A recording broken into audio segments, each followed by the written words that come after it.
Welcome back to another technical deep dive here in the Debug Zone. Today we're tackling a big question and breaking it down with insights from other users.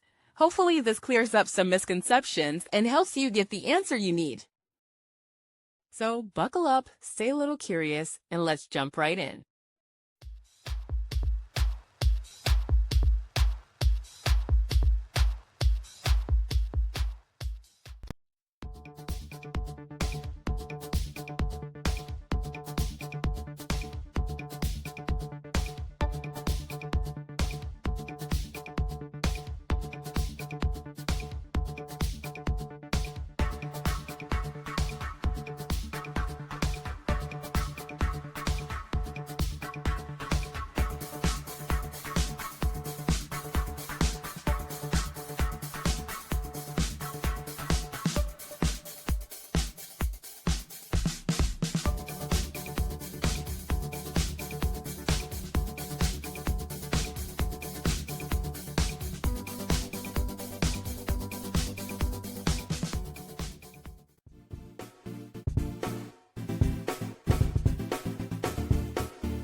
And that's a wrap.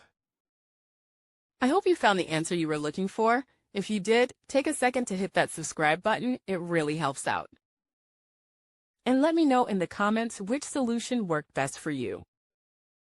See you next time in the Debug Zone.